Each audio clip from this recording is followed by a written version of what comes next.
This is Steve Downs, the voice of Master Chief, Sierra 117, and you're watching Xbox Ultimate.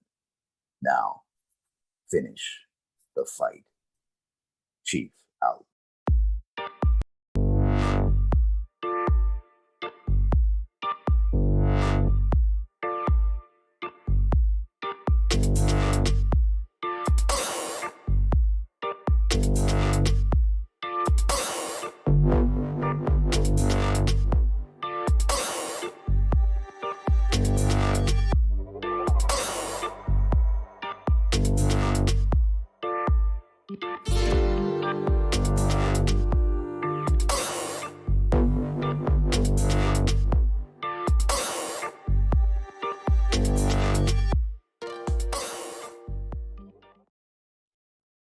You just realized it was?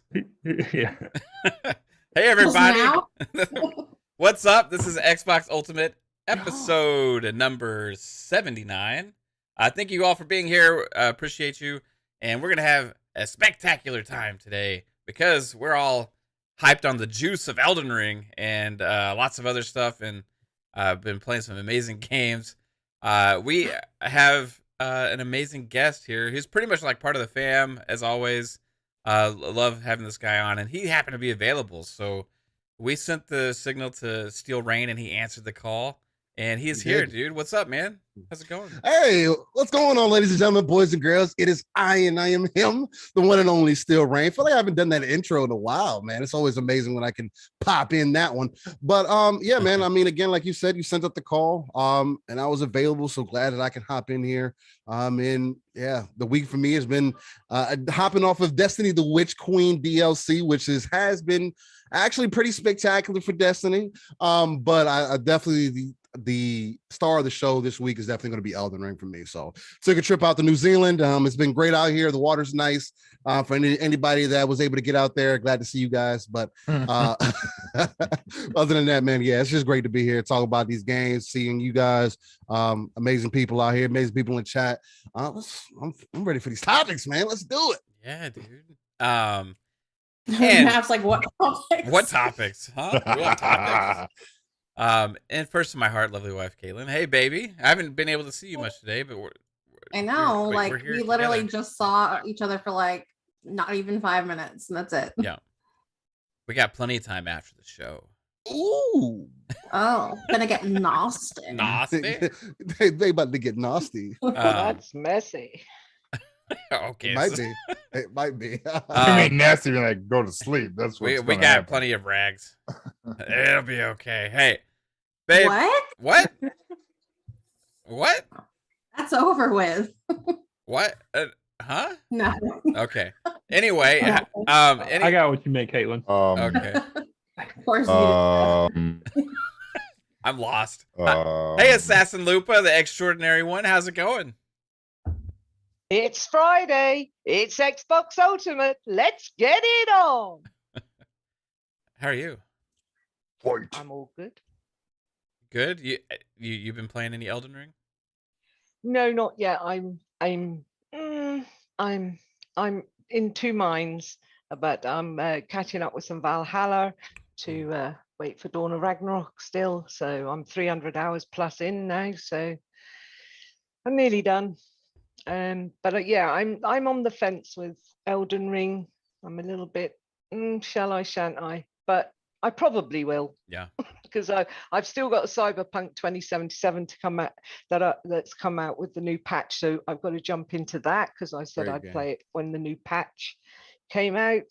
And also, what's the other? Oh yeah, Oddworld. I bought Oddworld Soulstorm.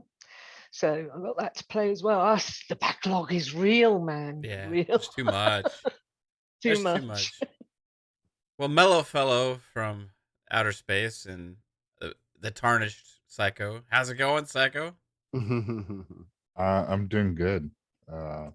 I have FOMO with Elden Ring because I don't have it and I want to play it. Yeah, So. I'm sure you'll get it soon enough. Yeah. I've been working like a motherfucker to get it, so it will happen. Hopefully. You've been playing anything else in the meantime? Just Halo and some Dragon Quest Builder 2. Yeah, so you've been like the one out of everybody on my friends list who's actually really been into Dragon Quest Builders 2 ever since it came out. You have not I've really finished stepped that. away from that. And me. All Oh of my y'all? God. Oh my god! Yeah, I've got all the achievements in that game. Really? Dude, Mhm. that game is Yeah. so fucking good. It's like It is. it's Dragon Quest good. meets Minecraft, and Yeah. but It on a is really whole good fun. epic level. So I Oh. reckon Caitlin would like it. The problem is it takes like What? 15 hours to get the Yeah. co-op unlocked. Is it like Fortnite? oh It, no. no, it's like Fortnite mixed with Fortnite. Minecraft. Is it like four? That's funny. No, yeah. And yeah, and the realist Jasper, the Debbie Downer of the group. But you seemed pretty hyped yesterday when I was talking to you. How you been doing, man? Yeah, I've been doing pretty good. I was trying to think of what I was hyped about, but yeah, just playing Elden Ring and still Yeah. reminding me that I'm still in New Zealand. So I gotta, when I get done with this, gotta come back home. Yeah, Got to switch yeah. that over last night. it's okay to come Pack back light. home now. It's safe. Yeah. So I mean, as long as you pack light, I think you'd be all right. yeah, 100%. So that we're gonna start off with some Elden Ring discussion here because that's all the rage right now. Some Elden Ring, and I was like on the fence, like I was like 95% there, and I was like, oh, just that 5% of me that's like never really gotten super into a Souls game was like trying to talk me out of it. And then Kate surprised me while we were live on the show last night. She snatched me a copy of it, so I got to play last night, and so I'll have some thoughts on it. But like, one of the reasons I went to you, Steel, because I know you're a Souls guy, Yes. and I'm really curious, like your thoughts on this, like compared to the other Souls games in the genre and everything, and where it kind of stacks up for you right now. Can I intervene here for 1 second? Yeah, baby. Do it. I waited to ask this on the show. What is a Souls game? Because I have no idea what that means. Ooh. Dark Souls. Dark Souls Like 2, Dark Souls Demon 3. Souls. Roguelike. You keep dying, Caitlin, and you have to keep starting again. Basically, it means it's hard as shit. And Is it a genre or is it like the same? Like It's it's become somewhat of a genre for I sure. was gonna Yeah. say that. It's Typically when Souls-like. people like, okay, we all remember, like, I mean, for those who definitely played games back in the day, but we all remember back in the day games how they were, like even in Crash Bandicoot, like when you died, like you had to start completely over on the level, and that's just kind of something that Souls games, kind of like with Dark Souls or Sekiro or Demon Souls, those types of games, or even like there's another one too, Dante's Inferno, I believe, was someone like that too. Ninja Gaiden on the Xbox. Ninja Gaiden was like Was a that lot back, like that. back in the day. So it's the Hollow Knight. when someone Hollow Knight, I know that Ori was like that too. Yeah. But it's just the game Roguelike. typically, it has that feature, but it's more so just speaking to games that are typically of harder difficulty, that punish you by setting you further back, and that you kind of lose progression when you die. Okay.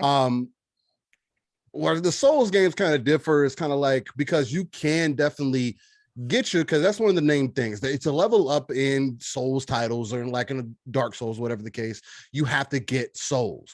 In Elden Ring is called something completely different, but that's how you level up further. You can't get stronger if you don't have these things, and if you're constantly dying, then it gives you one chance to go get those back once you die that first time.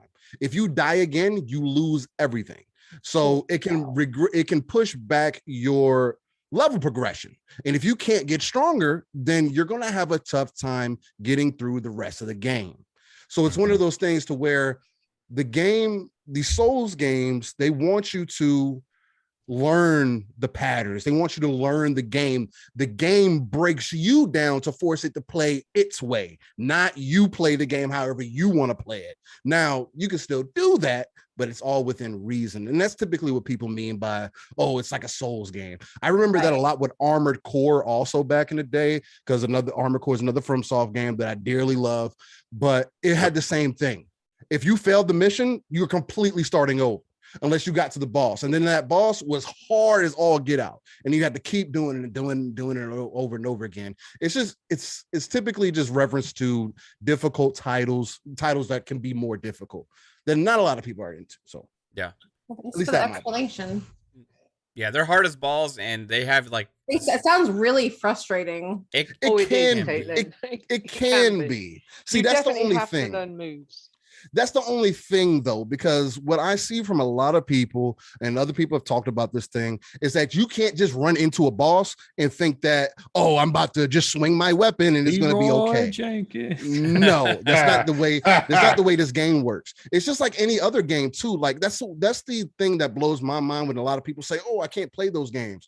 You play other games where you have to learn patterns of enemies and how to defeat them and things like that. Souls games are very similar in that fact, but the only difference is that it's much more dependent on your own skill, because the game was going to beat you into, you have to understand how the mechanics work and how to play still, and then still use that within your own reason. So yeah, you kind of learn as you play, and gotcha. You know, but you can't be like in the situation where you keep like hitting your head against a brick wall because you're getting stubborn, you're not figuring it out. And then at those times, if you're not figuring it out and you don't, maybe something else you're not doing or whatever, you can't figure it out. Sometimes you, like my problem with the Souls games in the past is I've lost patience with it. Not the fact that it's like difficult, or it's like, okay, I'm not enjoying this boss fight.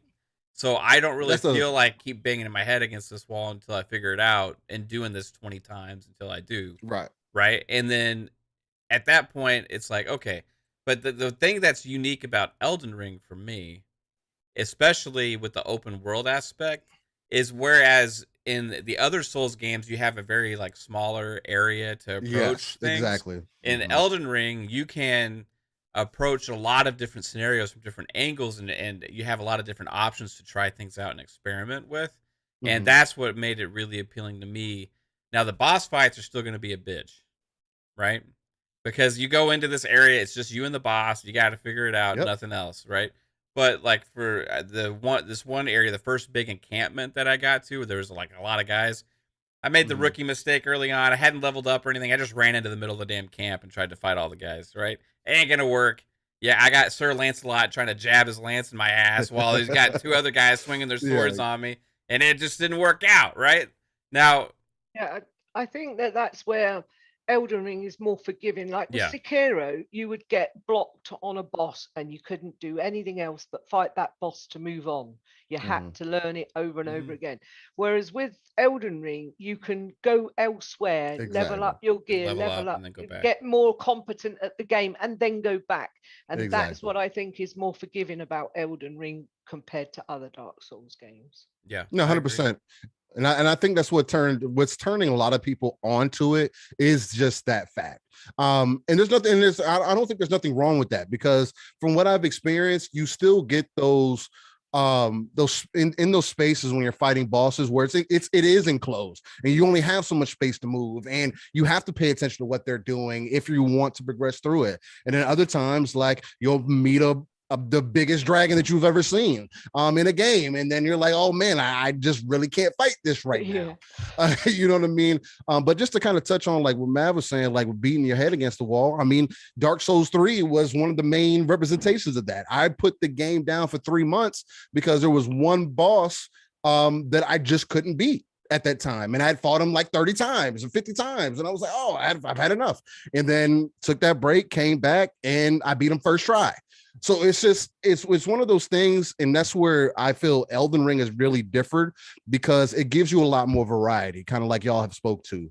There's more magic abilities. That's the other thing in the other Souls games, where magic stealth really in, which is really cool in my opinion. It is, and the enemies actually are like weak to that. You know what I mean? If you actually use it to your advantage, it works. And just the mechanics of it, it's a completely refined FromSoft game, and it's just an amazing thing to see that they have taken everything that they've learned over the years and took a chance on giving it to you in an open world form, and it works just as well. And if anything, it makes it a little bit more open, like you were saying, Lupa, to say, hey, well, I don't have to bang my head against this wall fighting this boss. I can just turn around and go do something else. Now, you could do that in other Souls games too, but in this one, it's more like a first thought, like, oh man, well, if I can't do it these first 3 times, I'll just go do something else. And then you're kind of like backtracking a linear path that you just went through. Exactly. Whereas here you can go like, oh, I'm going to go explore over there. You get familiar, like, okay, I'm going to go to that encampment and take out those guys again because I figured out how to do that. I'm going to get a lot of what is it called? Runes or rubles? Yeah, it's called runes in this one. I think in Dark Souls also, like, it was a pain in the ass to get to that boss, so you don't want to leave and like backtrack. Exactly. Fight back through that pain in the ass to come back to it. It's like, and the thing I liked is that you can go off and explore, and people sleep on the map. I noticed if you find something that's the other difference good, too. You need to put the marker and say, like, there's a treat here that's good for me, or some piece of armor that you want, and then if you do lose it, you can go back and fetch it again.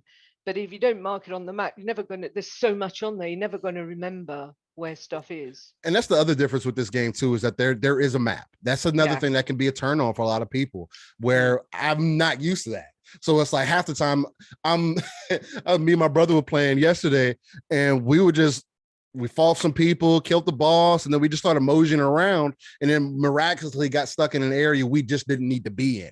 And then we're never looking at our map to be like, oh, this is where we're at. And then we got tired of getting beat up, and we're like, bro, we're on the complete other side of the map. We're not even supposed to be here.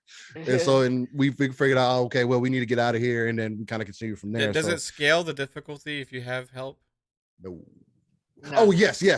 My fault. Oh, yeah. I thought you were going to ask a different question. Me too. And not necessarily that it scales the difficulty. It scales like the health and the damage you do more so than anything. I think it's just more so health that I've really noticed than anything else. So you'll do like less damage or... Exactly. Right. Where if it's you and a buddy, it's going to take a little bit longer because it is taking into consideration it's 2 people. You know what I mean? But that's it. Anybody, if you bring an extra person in, that's why typically I advise people, if you can find those spirits and things that you can to help fight bosses with you and everything, definitely use that, because I believe in solo, it doesn't count that as an additional person that's fighting. You know what I'm saying? At least it doesn't seem like it all the time. So, but yeah, it does, at least the health scales. Also, it just distracts the bosses, so you can like hit that's them the other thing. Yeah. And you can see there's a whole other area underground as well, which is pretty cool. So you haven't only got the top world, you got the underground dungeons as well, which are completely different and dark and minky and yeah, I'm really impressed with it so far. I mean, like, for me I was really into it. I was having a lot of fun. Now I'm not good at it. I suck, right? I mean, I die a lot. But you can be. But you know, can be. You know what I mean? Yeah, no, exactly. I'm getting better. I can't beat the damn giant. You know, the first giant you get through after the encampment. You know, he like spawns there. Jasper's like, I'd never lost to a giant before. And I show up and he's just like kicking my ass. It's like I can't even do any damn damage to the guy, right? And then it's like, build up your stagger. Well, shit, yeah, he's killing me. How can I build up my stagger? So I'm trying, I'm learning, right? But like, there's still with this, I'm not having to You're solely also playing focus on that. A melee build. I'm like doing magic and fighting from range. So see, and that's the difference in this game. Magic is so much different and so much more useful than it ever has been previously. So if you have a little bit of knack of what you're doing and you're good at dodging, you can be really effective with magic. Whereas if you are playing a melee build, you're going to get tossed around. It's just part of the game. If you're going to do damage, you're going to get tossed around if you're not being a little bit more patient, learning the moves. Okay, if he's going to do this, and you know what I'm saying? It's just a lot of that. Yeah, I gotta find a way to get more spells because I have the Confessor, right? So I have a lot of faith and strength. Gotcha. So I told Pong, dude, I want to be a battle mage, and he said, okay, Confessor's the way to go. So I'm trying it, getting my ass kicked. However, I see the end game here. I see the end game. I think it's gonna get there, and I just got to get some actual offensive spells, not just a sneak and a heal spell. Yeah, those aren't really doing anything for me right now. But yeah, I'm really impressed. Jasper, do you think it's living up to the hype for you right now? I'm not really that big of a Souls guy, so like I was kind of iffy on getting Elden Ring, but I'm like all in on Elden Ring right now. But at the same time, I did also love another game that a lot of people said was Souls-like, was Remnant Shadow of Ashes. That was like my game of the year when it came out. Right. So like, I heard about that. I'm kind of familiar with like the hardcore, like just throw your head up against a brick wall games. So yeah, I'm really liking it. I mean, that's PvP too, though. You know what I'm saying? I think that's where I really get that kick from, is because me being such a competitive PvP gamer, it's like, when I get into games that is like single player and it's like that, it's just, okay, it's just me that I have to worry about. It's me messing up. And then also the boss just cheating sometimes, because the boss do be cheating. But yeah, I gotta, there's a chance I could run into a situation later in this game where I'm like, fuck this. You know what I mean? It's like, can't do it. It could, you know, but who knows? Or you could be overpowered. But the thing is, still, there's like, I can go back and do other stuff with this one. Like, so it's like, I feel like I'm really happy with the changes and with this formula. That's nice, man. For the Souls games. Hey, Rain. Well, when you look at the characters on the beginning screen to choose your character, like Mav's got the Confessor and stuff. Right. Where it's got the top level 9, level 1, and there's that wretch at all 10s with a level 1. If you choose them, does that mean that those powers at level 9, or are those powers when you start? That's your starting skill. Yeah, that's all your starting stats and everything. So why has it got different levels at the top? I mean, because like I've never played Dark Souls. I played Sekiro, but not Dark Souls. So why has it got the different levels at the top above the characters? Like when you're first choosing, does that mean like that you're choosing a level 9 when you should be choosing a level 1 because you've not done it before? I think some of them start off at like at level 9, and like if you get like, what is it, the Wanderer or Vagabond or something, like one of them like starts with like nothing. Yeah, right? The Wretch. They start all their stuff, arcane and strength and all that at 10, right? And then it says level 1 at the top. And I didn't know, like, have you got to start with that character? Can you start with the others, because they're all different levels at the top? I mean, like as far as like, I'm not too familiar. I wasn't paying attention that close to that in the beginning. But it does definitely sound like, from at least how you're explaining it, that it could be one of those things to where the Wretch is, because the whole purpose of the Wretch is for people who want to be extremely challenged and want to be hardcore, start off with nothing and get beat up. That's essentially what it is. You have no armor, you have a very minimal weapon, if it starts you with a weapon at all, whereas like the other classes, you have at least some armor that you start off with, a base weapon that you start off with, where the Wretch doesn't have those types of things. So it's just, those are more difficulty. Now again, depending on how they have it set up, they could have it set up to where it's telling you the kind of the difficulty range, or it could be like Mav said, it starts you off at different levels. To be honest, I wasn't paying close enough attention. I think like the Wretch is like level 1, and then like the other classes, because they already have points allocated. Like each point that's allocated exactly levels you up, right? So I'm gonna look at that again. But like, and you won't be able to. The other thing too is like, you won't be able to play those classes unless you can make another character. So that's the other thing to take into consideration. Though there is like new game pluses that you kind of pretty much have. So yeah, like in other games, new game plus, you can start off with a different character. Okay, well, like, so it's basically if you want to be agile or strength or magic, basically. Then from what all the characters, how the characters are set up, that's exactly what it is. What is your play style? Do you want to be able to do magic abilities? Do you want to be able to do both melee, like fighting and magic swords, like quick attack with small swords? Exactly. Light armor, heavy armor, you just be slower, faster, stuff like that. That's what I'm saying. So if you use, say, a great sword and a shield or something, then you would be slower than somebody. You can be, because there's other factors to that. The thing that makes these Souls games so expansive too is that it's not just that. It's not just your character that determines all that, because you can get more of that. Like I can get to a point, because typically how it works is that the more equipment that you have on, the more that you weigh, and that you have an actual weight factor. And then If you want to be within a certain limit, so you don't do things as they call fat rolling, which is just you rolling slower than you should probably normally, you're too heavy. So you take some equipment off and then boom, you start rolling normal. So you start learning what that fine line is. Do you want a fat roll? Do you want that slow roll motion? Some people like that. Some people will take that sacrifice for if they want to be able to do more damage. Or you'll get down the line, maybe get into your second playthrough, maybe you're towards the end of the game, or maybe like Elden Ring, you farmed enough and you put points into that. Now you can carry more. You can carry a great sword, a shield, a bow, and be okay.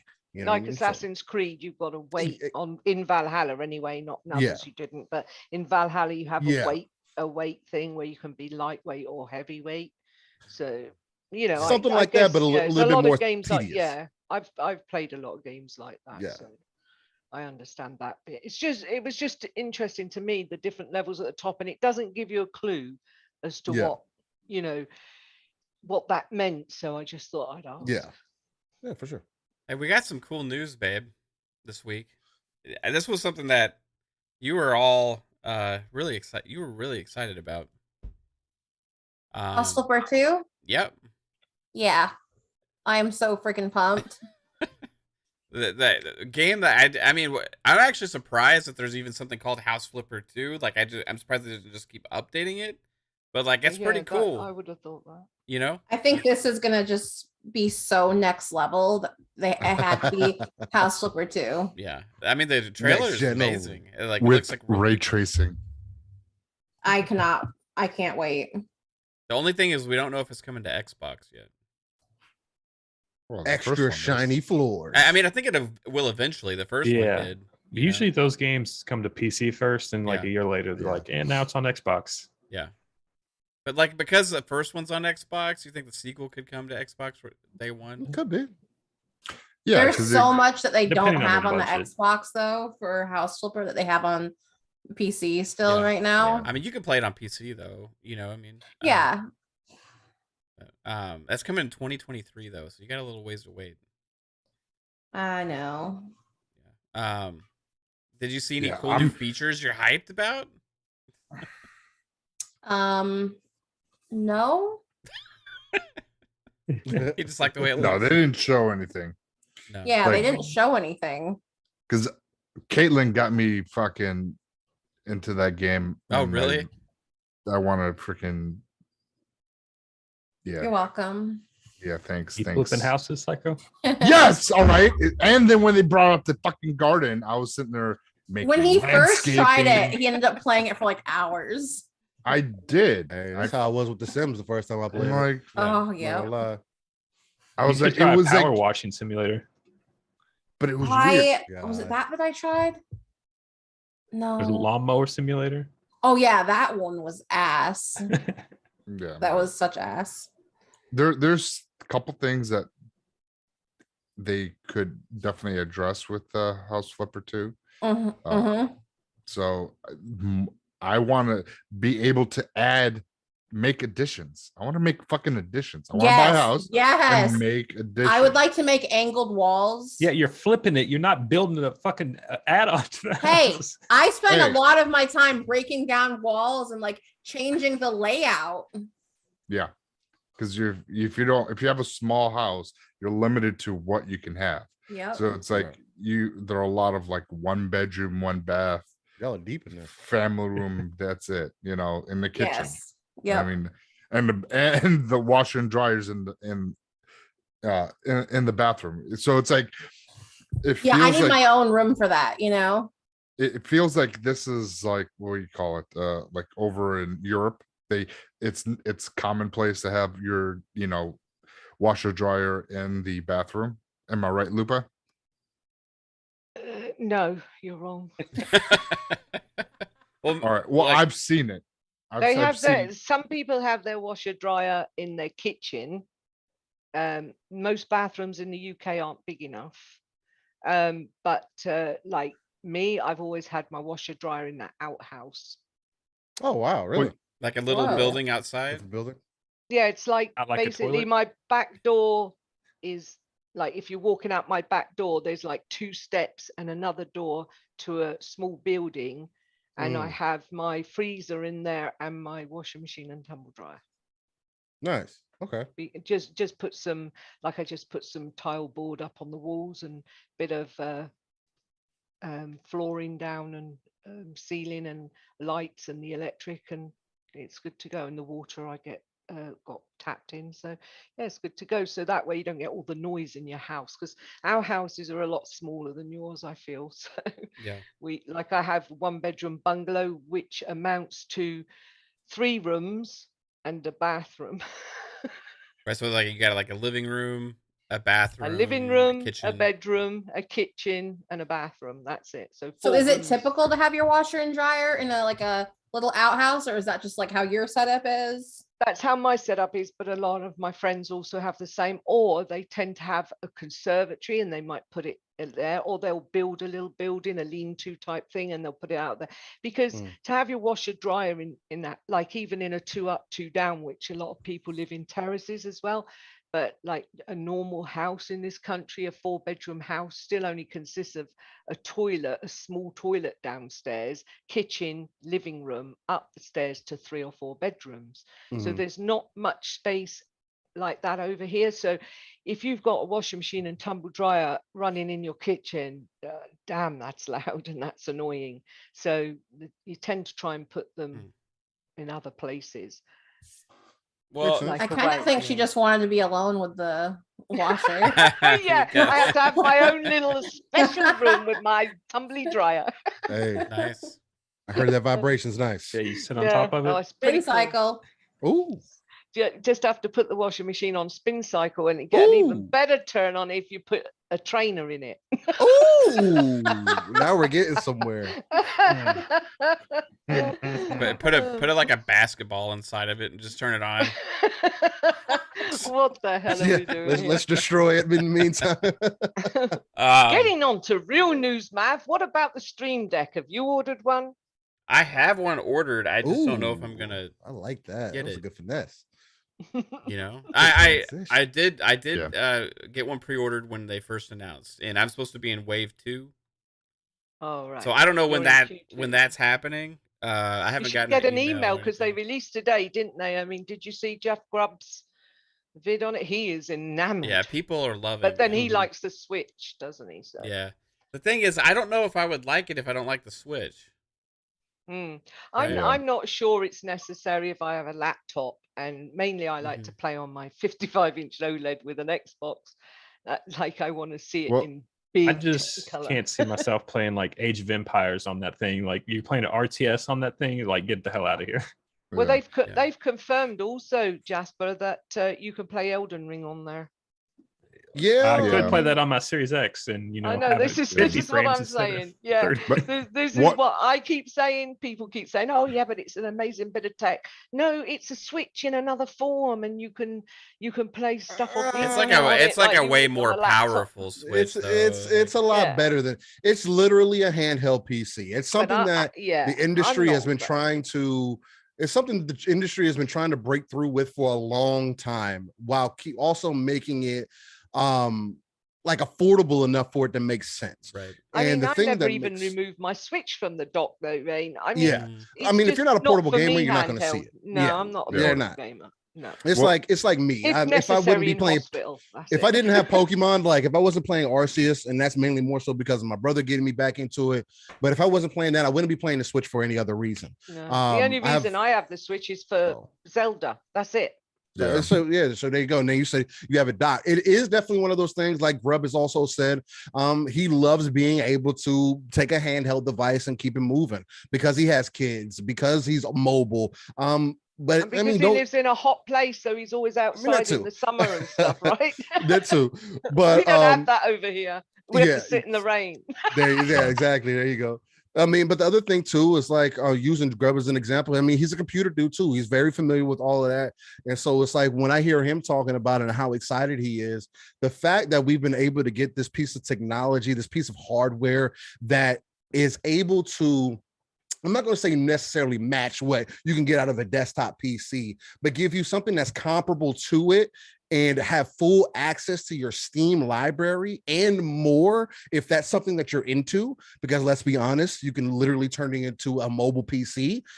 That's an amazing thing, especially if you're an on-the-go type gamer. If you're not, Could just get a laptop and put it you in a could, backpack. but at the That's what I same use, a time, laptop. like, I mean, but I just don't. I'm so unfamiliar with laptops now, so I don't want to speak ill of laptops, but it's like it's just also something convenient about having everything just built into one device. I mean, there's a reason why our kids are into that. Like it's so easy to get them on the Switch, but then they get on the console, like, this is cool, but I'm gonna play Roblox. That's the first thing they go to. I just feel like it's definitely still one of those things that's super niche still to this day. And it's going to be hard to get people to move that way, but we're moving into a generation to where a lot more things are going to become accessible. And the fact that we've gotten to it to this point, I think it's an amazing piece of hardware. So I'm not going to get it, but I'm excited. It's good it's good for some people. I completely agree. And like, it's a good addition, and it's something. I don't think it's anything like a Switch. I don't think it's going to be in comparison with that, but it is in the fact that it's handheld. And that I'm like Mav. I want the Switch or Nintendo specifically to go back to having a good old home console with a better chip in it and be better than an old mobile phone. That would be really good. But we can live and hope. But I get where people who play a lot of handheld games, like for instance, like Psycho, go down to the beach in Florida with his handheld. It'd be great for him, and like people who live in really hot countries and that sort of thing. It's really great. I'm a bit like Matt. I'm disabled, so I'm at home 24/7. So I want to play on the best system I can on my TV, and that's what I do. Yeah. At least the Steam Deck is like 500 more p better resolution than the Switch. So Yeah, definitely. But I think it's for a certain set of people. Are you able to play like newer indie games 1080 or 720/60 at least? Because it's 720 on the resolution on the screen on the Steam Deck. On the Steam Deck. Yeah, I think you can play anything. You play whatever you want. I mean, at 60 frames, like that's the thing. I don't want to go in there. Because it's literally the same thing as your PC, and you have those same options. You have to tune stuff down, to add things on. You have all that still available to you. So if you really want to get the 60 out of it, you definitely can. Turn down the graphics if it's not running 60. But yeah, exactly. Yeah. Right. But I mean, 890/60, 890p 60. That's what I thought I saw, or whatever I think article the screen is today. only 720. Yeah, it's like 12 big, so 12. It was like 1280 by 800. maybe 860. It's p 1280 by 800 and then it does 60 at looking at a screen at that size. You're not going to know the difference whether it's in 1080 or 1440. Exactly. That's why I'm just asking about the 60. That's great. That's why I'm asking about the 60. As long as you get 60, that's all that matters. Yeah. I think it's still going to take some more optimization. If you listen to people like Linus, Tech Tips and whatnot, he's great people. I at least for knowledge wise. You listen to people like him, it definitely still needs a lot more optimization and everything for it, from what I've seen. So we're still a ways away from it being like, you need to go get one today. So it's still, again, it's a niche thing. At least my concern is when it's docked, it doesn't go up with resolution. So it stays. Oh yeah, I wouldn't even be thinking about that. It stays. If you get that, so like, let's say your kid gets it and he wants to play it docked, and you're playing, so you're sitting there trying to fuck with it on a 4K TV, and you're like, oh, this is not. But again, it's also one of those things, kind of like what Jasper touched on. It doesn't. You can't change the settings to match whatever display you have for like the if it's in docked mode. That I don't know. I don't think they have touched on that yet. I would imagine you can. I wouldn't see why you wouldn't, but it's just at that point a PC and you're using a different display. I think the 720 is only handicapped because of the display on the device itself, right? But hey, Pong, definitely more to look into. Pong, hi. Pong dong. Can we start this whole week over again, please? Yeah. Can we start it over? What you doing? Yeah, can we just rewind? Yeah, go back to Monday. Man, I get home from work. From I Monday? want to get down here. want- Yeah, to Monday. I get home from work, want to get down here, get on the show, whatever else. I'm getting Right. settled in. Man, the dogs decided to have their first major dust up I have ever seen. These two dogs they've been the best, cuddliest friends since we brought home Cammy for the past year. Man, Molly steps on Cammy's face while she's laying down. So Cammy takes exception to that and goes after her. Molly catches her on the head with a tooth. So she's got she's bleeding from her head. And so then she's ducking behind my wife.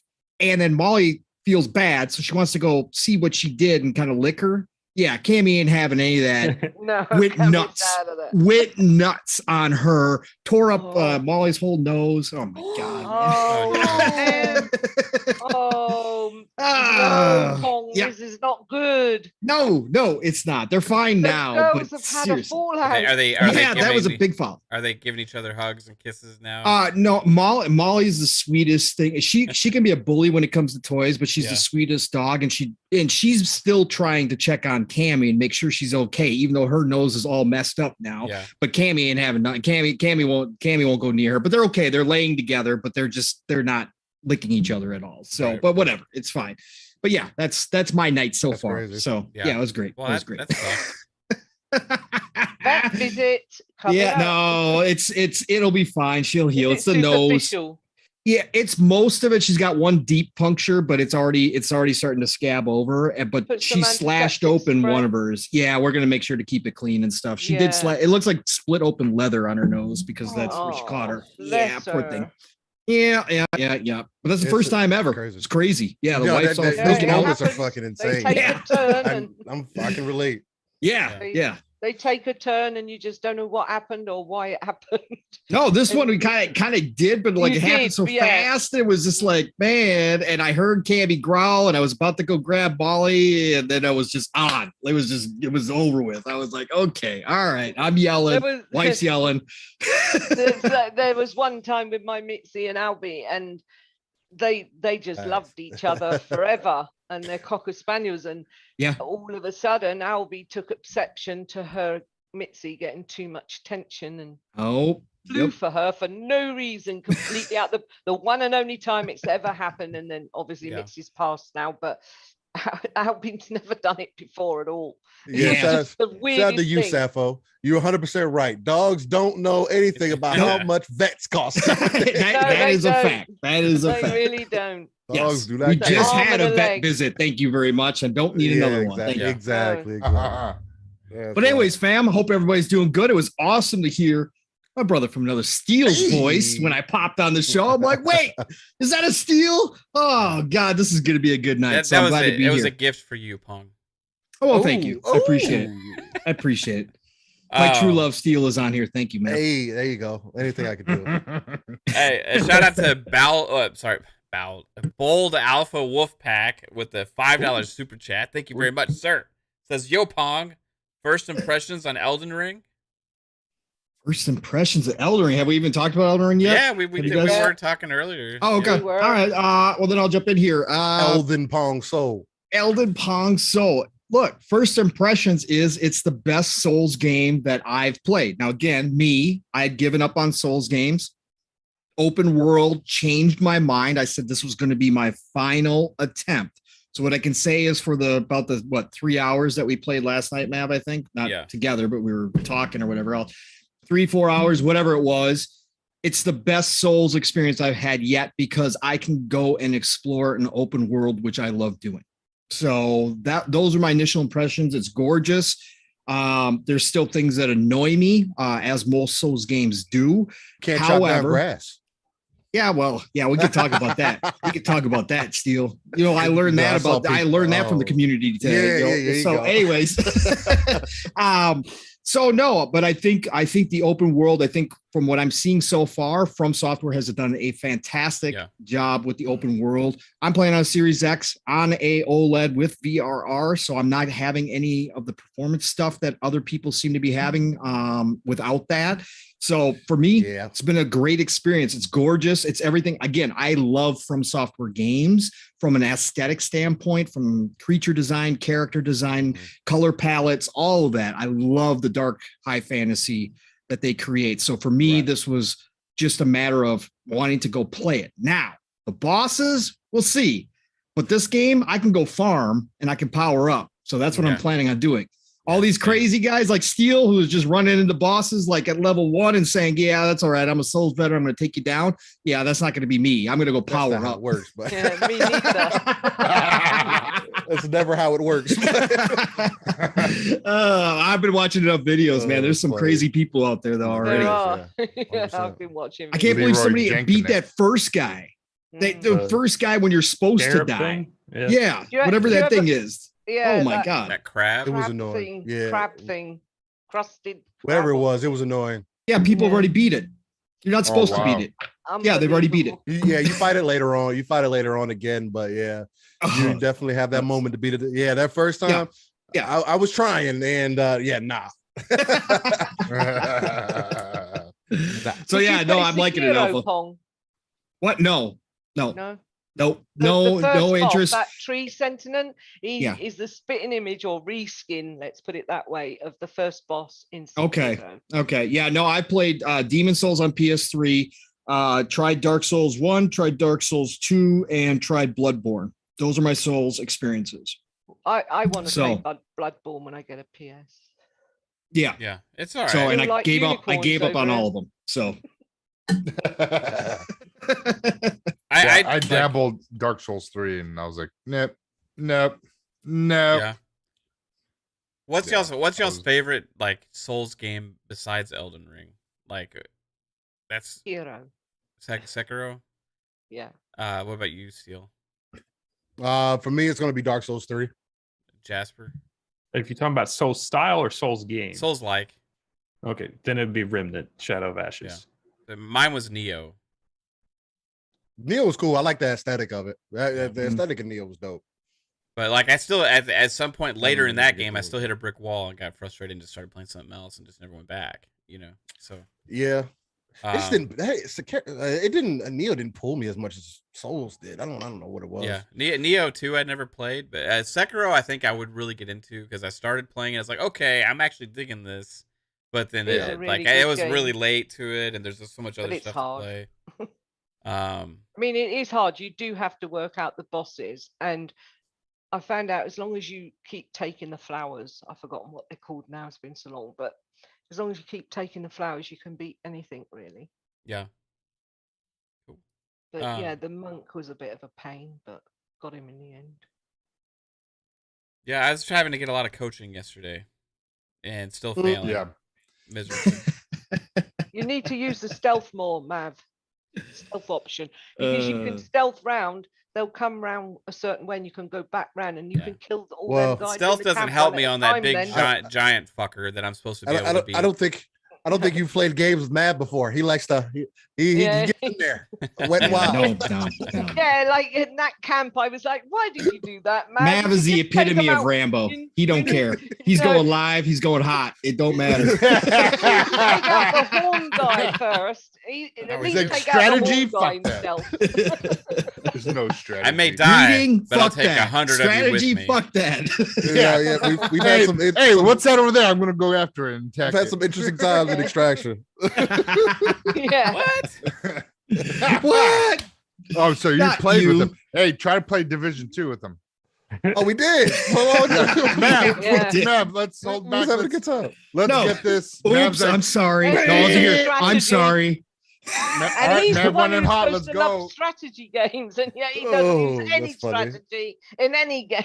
Yeah, he loves Splinter Cell like the stealth game, but like you don't do that in the other game. I know. I can't wait till new Splinter Cell comes out to see how he plays it. Yeah. We're gonna find out a He's lot so about much Mav. stealth Just in that running. store. Yeah. Y'all gonna find out. He's the best hitman you have ever seen. I'm telling you, the best spy you've ever seen. Absolutely. No, did you watch his Hitman streams? Yeah, no. I tried to bring it back. See what happens. Come on, Came in guys. hot. What? Hey, what's that? Why is that box That's moving? Attack it. Just hit this and see what happens. That's funny. I don't know what y'all are talking about. That's Yeah, all Oh, right. not at all. what's No clue. this in the water? Oh, I'll hit it. Oh my God, it's a freaking Mav's great. like, I'm a trial and error kind of guy. Okay, you know Oh, what is I that mean? what it is? Is that what it is? Yeah. I gotta learn what not to do first. Gotcha. What else? What else? Oh, Oh yeah. Hey, did y'all hear that there's a shareholder is suing Activision Blizzard over the over this I whole did see deal? that. I didn't think nothing of it, but There's always got to be one. Yeah. Yeah, he can go screw himself. Yeah. So it's and I don't like this. It's no. Kyle Watson. Kyle Watson. Is it even about the deal? It's more about he thinks that Activision's lying how it all went down. Yeah. Isn't Pretty- that what he's saying? Yeah, I'm gonna read this article from Yeah. Polygon. yeah, check it out. Okay. Check it out. What Yeah. else? So the lawsuit filed by shareholder Kyle Watson was filed in California on Thursday. Watson's lawyers called Activision Blizzard's plan for the sale outlined in a recent Securities and Exchange Commission SEC proposal, which I read that whole thing. It's actually very detailed. I was like, wow, this is like very informative how everything happened. It was crazy. They called it unfair for a number of reasons. One of which, lawyers say, is that the board is looking to procure for themselves and senior management significant and immediate benefits. The lawsuit calls into question potential conflicts of interest. What? Specifically, that the deal is not in the best interest of Activision Blizzard. Oh, okay. Watson, Nice. nor company stockholders, and this is written weird, will produce lucrative benefits for the officers and directors. It also referenced the golden parachute that some executives, like CEO Bobby Kotick, would receive should he be fired. The SEC filing, called a 14A, includes information necessary before shareholders vote in agreement. Everywhere in the filing, Watson's lawyers allege that Activision Blizzard's February 18th SEC filing is materially misleading and incomplete, violating the Exchange Act. It calls out missing information in the SEC filing relating to the ad hoc committee that ran the sales process, as well as information about post-transaction employment and other relevant data. Watson is looking for the court to order Activision Blizzard to release a new SEC preliminary proxy statement that includes more facts and no untrue statements. Should the proposed transaction go through, Watson is looking for rescissory damages. Of course. Okay, so an Kyle- update. There was an update. An Activision Blizzard spokesperson provided the following comment to Polygon. We We do not disagree. care. We disagree with the allegations made in this complaint and look forward to presenting our arguments to the court. Yeah, exactly. Kyle, your 10 shares that you probably own were worth $64 before Microsoft came along. You're getting $95 per share, brother. You're making $31 per share. That means you got a whole $300 of profit in your pocket. Just go home. He wants the millions. Yeah, right. 7 billion. He wants. I'm just kidding. I don't know how many shares this guy owns, but man, this guy sounds like a whiner at the end of the day. It's in here. He says he owns one share. Yeah. No, I'm just kidding. So I would not doubt it. I don't would know. not doubt it. A quarter of a share. No, I have no idea how much he owns, but you know, it's like the I don't know. I mean, I don't know if there's anything to this or whatever, but I would think that if there was something to this, there would have been a lot more immediately right away instead of just this one guy randomly now that like months later after the deal was announced, you know, a single person finding all this. Oh, there's all this stuff that you guys don't know about. No. I know it all. I know it. He's just hoping they pay him to go away. He must have talked to some of those antitrust lawyers that were all up and about it. Yeah. It's know what? I think it's an alias for Jason Schreier. I was just going to say that. That's now. what it is. I was just going to say that. Come to find out that it's Jason Schreier's cousin. It's Jesus. Mark Cerny's His brother. brother-in-law. Yeah. Oh, Do you God. think he's like a PlayStation like be his auntie. fanboy or something that's like you know, It could very well. Like, I don't want this to happen. He's an Microsoft opportunist. can't do it. yeah, That's all he is. opportunist. It is what it is. Get his 10 minutes of fame, get his name out there. He's one of those guys. You see those videos where they're trying to get run over and they stop and they just flop on the floor like and they keep chasing the car down the road. What's his last name? Kyle what? Watson. He's trying to look Watson. for a settlement. Yeah, Oh, that's what Probably, I said. you Yeah. know? Yeah, that's the way those guys go. Thick the Click. Thank you for a $5 super chat. Says they don't know what you're talking about, LOL, but I seen what they're talking about. What? Thanks, Vic. Thanks. All That right, makes a lot of Probably sense. Mav's non-stealth skills is probably what he's talking about. Oh, okay. He's seen you live. Oh god. Yeah. Okay. I get you. No, I can be stealthy. I just like to do it fast. Okay. Kaylin, does he do it fast? Really? Mhm. He's stealthy. Does he get it in and out before you even know it? Oh my god. When you're asleep. What? I didn't say it. I feel like I did can't not even say tell. Yeah.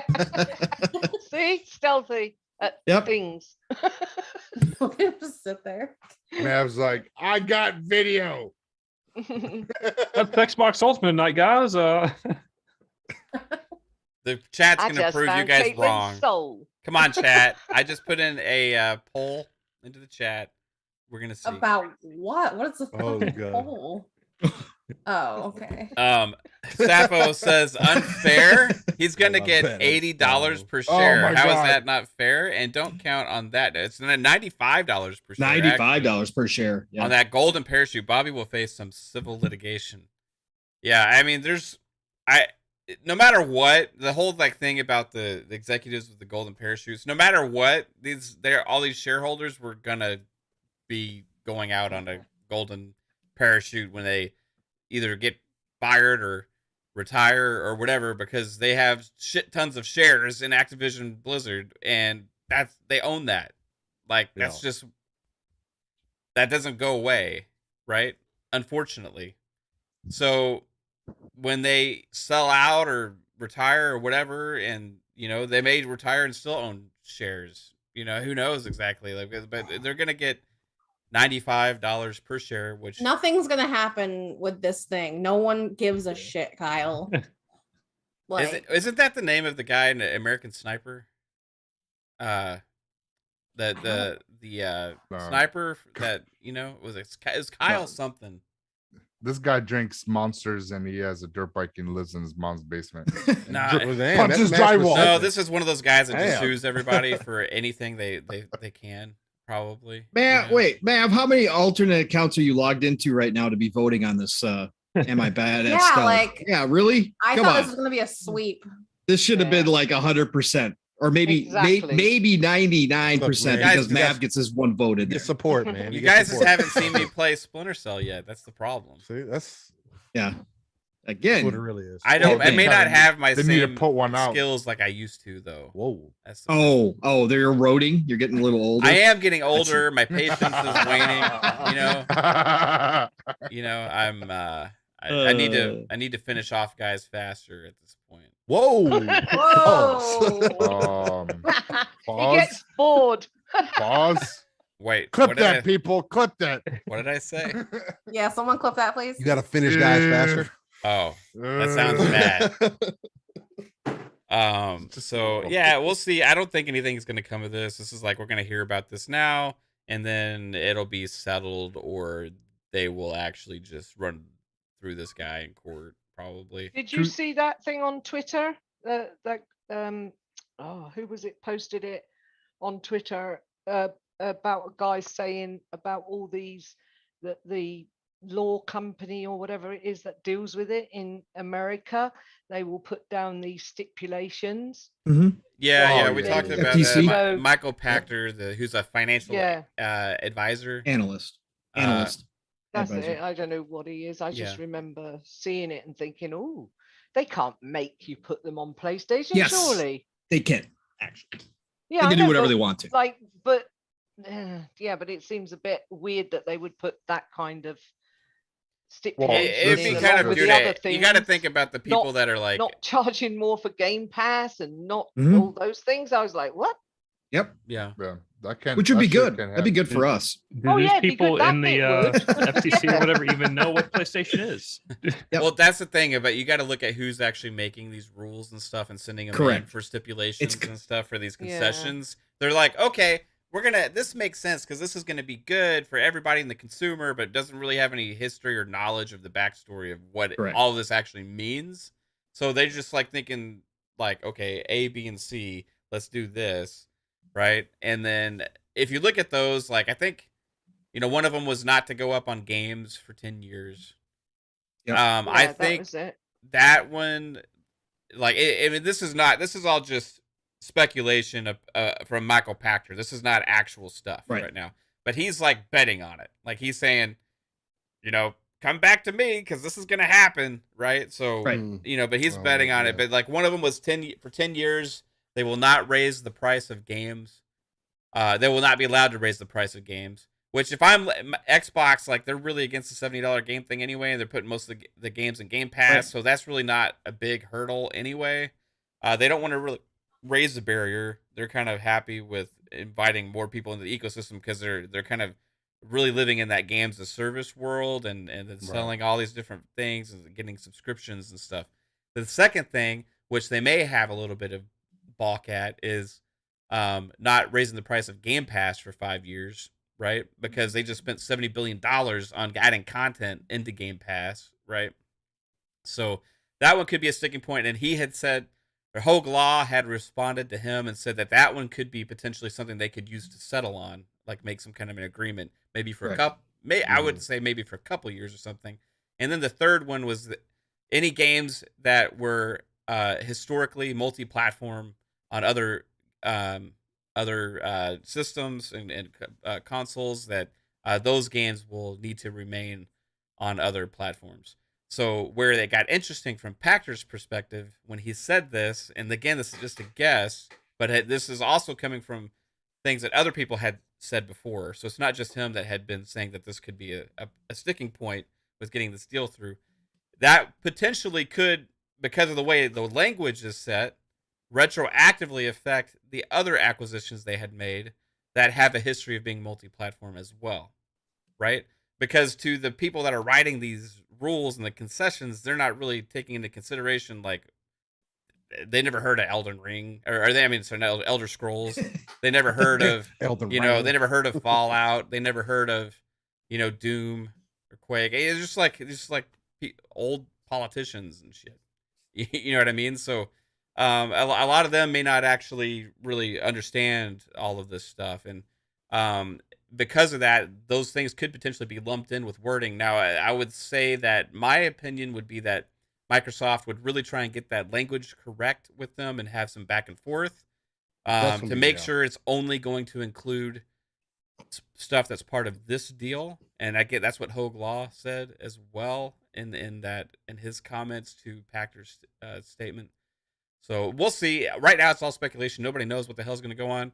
But the news that I took away from it that was promising, because this is starting to be talked about more, is that it seems like this is on a faster track, because the first part of that, where everybody's talking about the second half of the concessions, is the first half is the consent, right? So once you get that letter of consent, then it means like, hey, you're good to go. You just got to check these off. Then at that point, it's just a negotiation on the other three aspects, and who knows how fast that process could work out.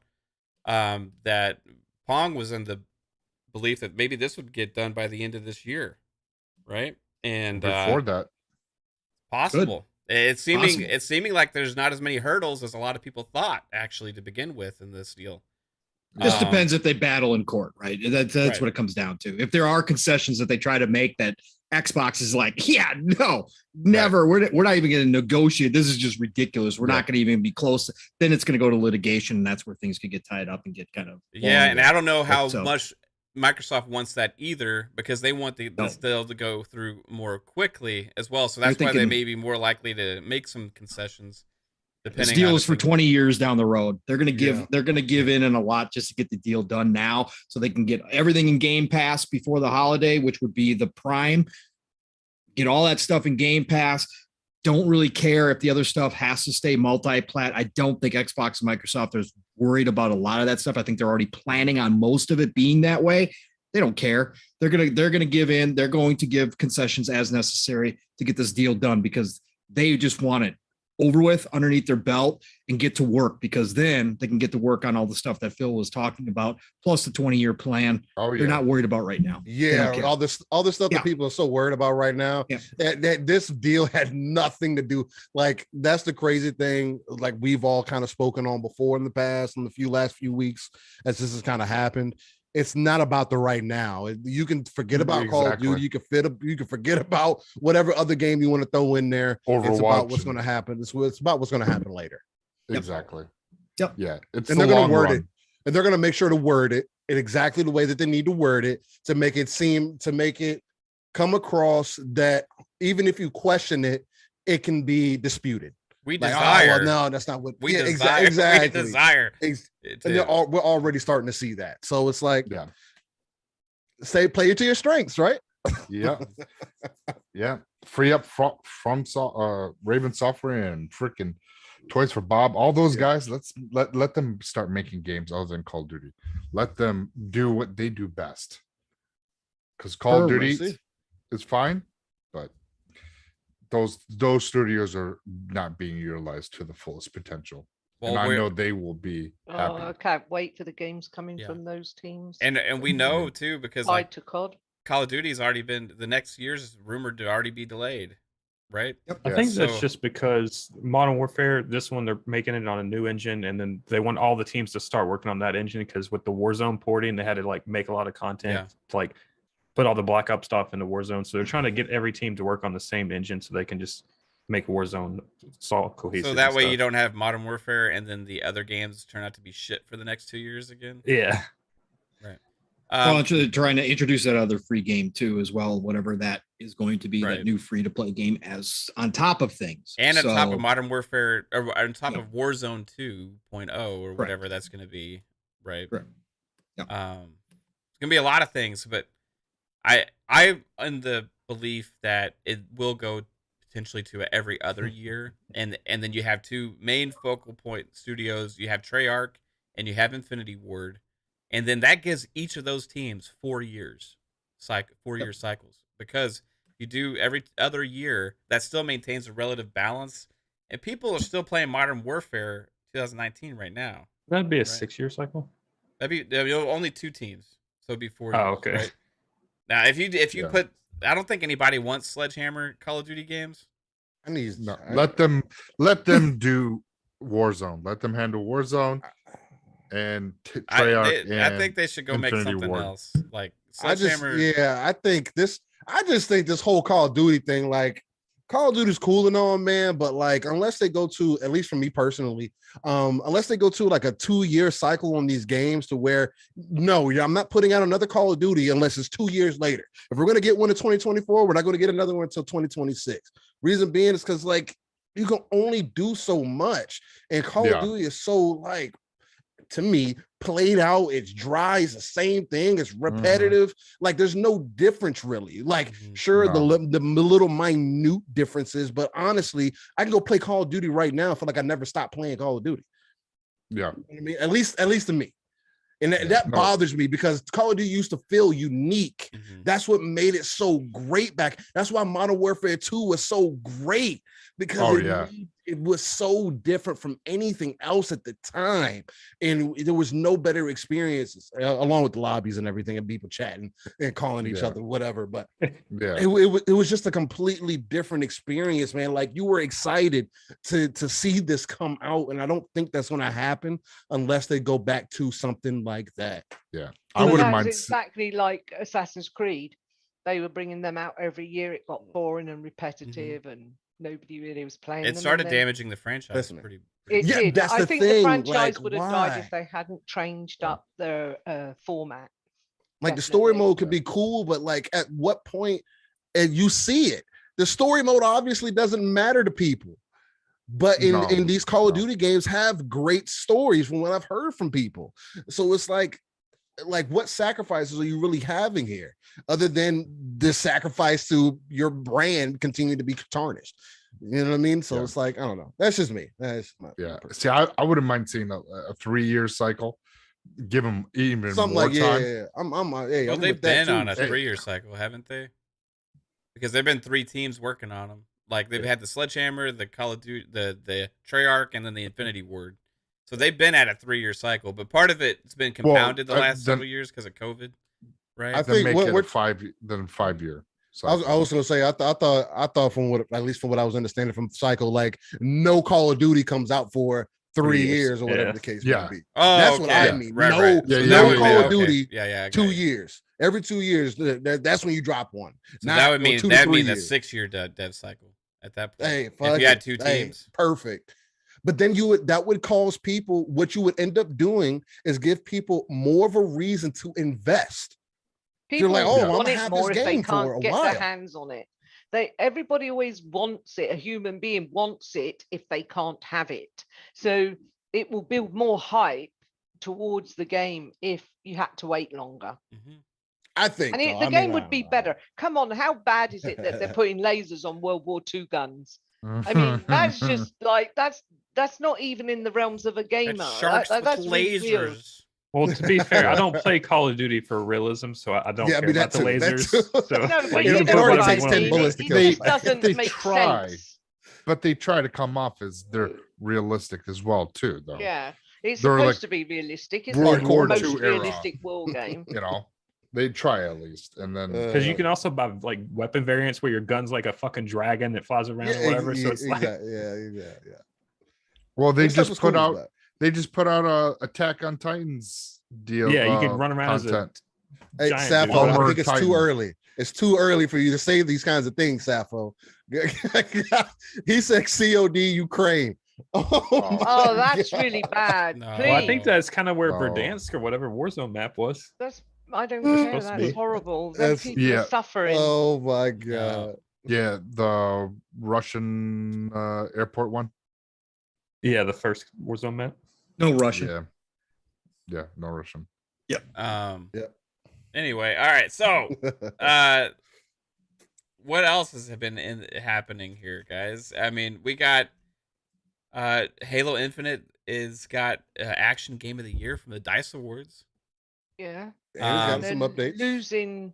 losing their some of their devs, aren't they?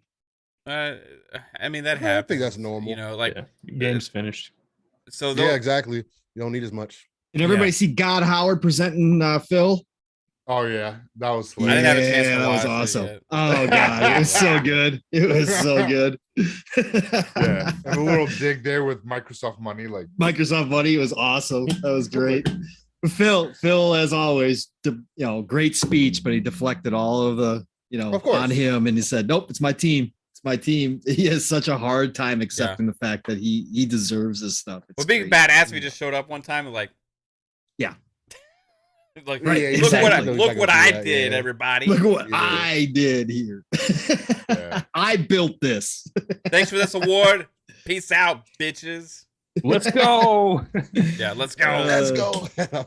And he just like leaves the stage. Is like 70 billion. You ain't seen nothing yet. Yeah, Yeah, there you go. we still Yeah. got 60. The metaverse is ours now. Yeah. Who's next? Who? That'd be good. we're Amazing. buying 10 cents. Who's next? We're buying 10 cents. Or he was like, I'm coming for you, Sega. I'm coming for you, Ubisoft. I'm coming for you. Oh, he just has a huge scroll with a bunch of names on it. Yeah. Checklist. Now, what is he, Santa? What kind of shirt? Imagine he shows up to accept that Who's speech and he's nice, wearing like a nice. Sega shirt or a Ubisoft shirt. You know what I mean? Like, because Phil Right. in his t-shirts, right? Is always teases. Yep. Yeah. Like he wore that dumbass Crackdown 3 t-shirt probably like 20 times. Trying to give us a hint. And that one didn't work out so well. He tried. He tried. Yeah. I feel like he's kind of went away from doing the whole t-shirt like tease Yeah, thing. and it's on the lately. shelves now. It's on the Yeah. shelves. You know what's sad is all their marketing deals. How many marketing deals have they done that it hasn't turned out good for them? And they actually had one on the table for Elden Ring, and then they still get screwed out of it. And then Elden Ring turns out to be as big as it is, right? Yep. It's almost Crazy, like a curse sometimes. It is. I would crazy. love to see what happened with that deal. Yeah, I so know would what I. happened. Hey, hey, this is Jim Ryan. Can you not do that, please? Well, Sony didn't get the marketing rights either. No, they So just made it if clear they didn't can't, want anybody. No one can have it. Exactly. It's like the possessive boyfriend. Yeah. If I can't have you, no one can have you, bitch. Look, You can play the If you PS4 give- version on the PlayStation. if you 5. give them the marketing rights, we're That's- never giving you But Bloodborne. it's 2. published by Namco, right? Though, like, Yeah. I mean, Yes, Namco, Namkai Bando. yeah, There Namco you go. Bando does The a Bando. lot of deals with Xbox and marketing rights, right? I mean, we got one with Scarlet Nexus as well. Yep. You know, so they do have a history of doing marketing together. So that's why I'm really curious. Like this individual deal, it's like maybe they just wanted too much money or something. Unless Maybe just Bandai just saw that it was big enough. They didn't need to market it. You know, it's like it was already getting hype. So it's like we don't need to. That could be. Yeah, Yeah. there was a lot of in this one. There was a lot of hype surrounding this one, man. Like again, For I years. don't think it's a niche. It's outside of being niche now. I saw that kind of getting thrown around now. That these Souls games are so niche. Yeah, now it's like it's become a little bit beyond that. So imagine if they're like, fine, if we don't have the marketing rights, how about you come into Game Pass after X amount of months? yeah, that's still people are scared of that still though, man. Like if we can obviously see the play that putting something into like a service is going to garner attention or going to cause people to look at, whoa, okay, well, you're gonna make me pay for it over here, but I can get it here for this, like. Then obviously they see it too. They're trying to do everything to prevent it. I don't even think Elden Ring needs like Game Pass right now because like No, there's they like don't. 6 of No, us that no. on the panel was like, yeah, we're not Souls people, but we all But you bought got the game. to exactly. Yeah, so it's like So no, just they They're don't. need they're to- not going to be, if they ever Yeah. are on Game Pass, it'll be like The Witcher 3 where it's like years later, Yeah. you know, something like Yeah. that just show up. I don't foresee it being on Game Pass just because I think I'm it's really gonna curious be, with the sales numbers on this game. it's going like, to be nuts. It's gonna be crazy, and then you Yeah. get full like yeah. And it's not like a know. microtransaction heavy game, or it's not like No, anything not at where all. like it needs like this online engagement really to help bolster the success of it. So it's like I'm just happy Square Enix isn't publishing it, so we don't have to hear how disappointing the Yeah. numbers are, no Like, matter how big yeah. they are. we Xbox sold could do it, but they have to pay 150% a of lot. our estimated sales, but it still did bad. Still didn't meet our expectations. Yeah, we'll come back in 6 months and we'll see. That's sad. Because them saying that, man, makes me feel like I'm not gonna get a Guardians of the Galaxy 2, and I do want one. Yeah, That dude, game what's is up fucking- with that them, game man? is Like great. they're always like It'll so be- down on their sales. But They you know just what, need to though? sell the Western Division. Everything will be fine. Yeah, but you Whoever's know doing what their though? projections needs to get a new job. The Something. Crystal That's Dynamic true. will be in with Microsoft, and we'll get it. Well, how much did it sell? I mean, do we even know? Because like No. we never know the digital numbers. They now. don't. They And don't fucking put those numbers out. The digital numbers are mean- like 80% of sales now. So how the hell are we supposed to know how much a game is sold?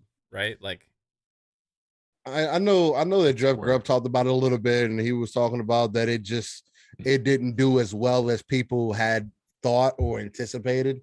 maybe it's but because still- Avengers sucked ass. and that could be that could be a big part Oh, of it. yeah. I mean, the other thing too, it's a single player game. You know what I mean? It's hard to get. That's what makes Elden Ring so Yeah. so significant is that single player games, unless you're of a certain stature, it's hard to really get to sell. It's the same thing with Hey, Scarlet yeah. Nexus. Well, You know and what I'm it didn't show well either, right? Steel. All the Yeah, lead up to no, that it game, didn't. everybody, like even the people that love it now, were Yeah, like, even I this was does like, not "Oh, look it good, looks right? good, but Yeah, but not really that great. And then everybody No, tried it not out. But great. once that word goes out, right, it's hard to get those people back. The people that aren't here, like in this exactly community that listen to everybody, it's kind of hard to bring those other casuals back in to try it after they kind of see it and go, yeah, nah, I'm not going to waste my Yeah. money on that, right? Well, I mean, they're it kinda didn't done have with it didn't have a good E3 showing. It was like No. a 25-minute showing, and you're like, wow, they're showing way too much. Mhm. Why? That to me, maybe there's trouble, and they're just trying to get you like, here's the bulk of it. It's good, right? Yeah. Right. And they didn't that's- show off the best parts of it. Like And what they that's showed crazy. was boring, right? They Yeah, should have and showed that's crazy. story. That's what's It would have been crazy, great. Yeah. Because the writing Exactly. was fantastic in it. So And not only that, it's like after, because I mean, I played it and beat it and everything. It's like Me too. I didn't even think about that presentation when I was playing it. right. That's what's crazy about it. Like I forgot that was even there. Right. I loved Guardians. I thought It's an great. amazing. Great Oh game. man, the story, the The music. banter. It was so fun. It was really cool. They know what they're doing. They need And I to. love They the need to combat. create their own Marvel universe. They need to do it Mm. full head. They need to that- recreate the Avengers. That game. combat was so cool because you got them to help you and you didn't feel alone. It was Even in it versatile. it Yeah, was really cool. I loved it. it gave me some of that Japanese feel. It had like some of those Scarlet Nexus feels, man. Like that was. And there was just a lot to it. I like it. I know other people did. I mean, it's weird though, like when even their biggest like JRPGs and stuff don't sell like crazy, right? Like a Final Fantasy VII Remake, even though as popular as it is still not like sold. It doesn't. I don't think it's reached like crazy amounts of sales, right? And there's a lot of other games that they make that don't That's probably because even come. PlayStation kept it to themselves. Well, there's a lot of other games that release that don't even come Yeah. close to the amount of sales as these games that they're always down on. So I Yeah. don't understand what they are expecting, you know? And a lot of it also does have to do with the marketing because Yeah. this game, we all expected it to be bad because the marketing was very bad for it. But then when the reviews came out, people were like, hey, this is actually really freaking good. And then it started spreading around and it catches all by surprise. And we all kept talking about how great it is. But then because of the like lack of hype for it, almost reflected in the reviews as well. Right. Right? Because I think it's underscored on meta, you know. And I think it is too. Yeah. I mean, it's only got like an 80 Oh, or massively. something. Yeah. And Oh, that's I gave it the game like a 7 or 8 to be honest. Like I didn't. well, think yeah, this- that's you. You suck. gave it but an it's like 8.5. But you're Debbie Downer, It's an- so it's it's an- okay. Yeah. no, Debbie I'll give it Downer's an always 8. going to knock 2 points off for no I'll give it an 8. reason. I would give it a 9, easy. The Well, I story thought that is amazing. the story was great, but Yeah, it kind of I was gave it about repetitive. a You 9. know, that's just my Yeah, thing. It but- is repetitive, and the huddles are kind of stupid, right? Like, Yeah. you know, where you do like it's like you have a football team or like a basketball team, and you're like the coach. But you have to guess the right. And they had like what they're 3 saying. puzzles, like shoot the thing above Yeah. the door to open the door. Like the puzzles were kind of lame. in it But too, the so- actual story, like from start to finish, and how it keeps getting better and keeps you engaged into it, is like that's like better than a lot of movies, right? And 100%. it was like, wow, this story is getting good. I actually care about this story, and it's not very many games that can get me to actually give a shit about the story, right? But that's one of them. And I'm like the way they did the characters, they got better representations of the characters than I've seen on the movies as well, for some of them at least, you know. And I just think they did an amazing job. And to see like, okay, maybe this is not multiplayer or whatever. Right. And sales wise, it still did pretty good. It's not like it's not horrible, but for actual them to say, "Oh, this is disappointing," like who's making it? Like Yeah, Jasper made a it's good like- point. Like, who's making their damn projections? First off, who's in charge of the marketing? Second off, and why the hell can't you figure out that you actually have some badass studios there that are making some good quality stuff, but one of them you're forcing to do some crazy shit. I remember they were disappointed with Tomb Raider sales as well, right? and Outriders. Yeah. And Outright. So you're getting your Yeah, like- freaking Crystal y'all Dynamics thinking? to make Avengers, like it turned Avengers into this Destiny thing, something they've never done before. If they had been given the keys to make a single player focused game like Guardians of the Galaxy, Crystal I Dynamics think we'd is be like, yeah. I we'd have a mean, different discussion. look what they did with Tomb Sure. Raider, you know, like, Yeah. and look what Eidos Montreal did with Guardians of the Galaxy. You know, it's just like they have something very special that they just don't. And there's also rumors that they've been wanting to move on from their Western divisions even before all this. Yeah. Right. So Just makes you wonder. Yeah. it makes So you question, like maybe they're just trying to talk their board into letting them sell them off or something. Their predictions guy must be like, okay, if this game's kind of a Western style, 20% more sales on this game. If it's Japanese, let's take away 20% because it's not going to do as well in America. It's like, Right. Yeah. I mean, I don't know. That doesn't make. I've I've had my theory, and I've said it before, is I think that they honestly use the Western devs as the money makers to fund some of their smaller Japanese projects that they do, that they don't expect the sales out of. They're robbing Peter to pay Paul is what they're doing. So they always expect much bigger things out of the Western devs because they already have low expectations for their own stuff, because that's just, hey, that's our bread and butter over here. It's cute. We already know what we're going to get out of this. We just want these Western devs to be the horses, right? That pull the carrot, that pull the wagon, right? Point. I think that's personally what it is. So unless they're selling 10, 12 million copies, Square isn't going to be happy because it's not enough for all what their projects they got going on over on the Japanese side, the Eastern side of things. I think that's personally what it is, but I think it's time for them to sell. Obviously, it's pointless. Or start cutting the deal so this stuff can be in a service of some sort, so more eyes can be on it, man. Like you missing opportunities, man, because we're just in that era, man. It's hard to get people to commit to paying a certain amount for a game that they're not genuinely interested in or second guessing. Like it's not going to happen. Look, it took Elden Ring to get a 97 over a 95 for people to be like, oh, well, maybe I should try it out. And then boom, watch what's going to happen. This game's going to sell like hotcakes, and then I'm going to get Armored Core in 2 years. Nice. Yes. Bring that fucker. Yeah. Bring Armored Core back. Yeah, facts.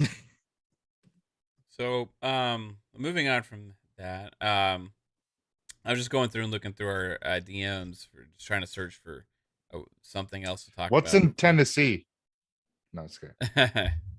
Horizon Forbidden West had Iron Galaxy is coming to Tennessee.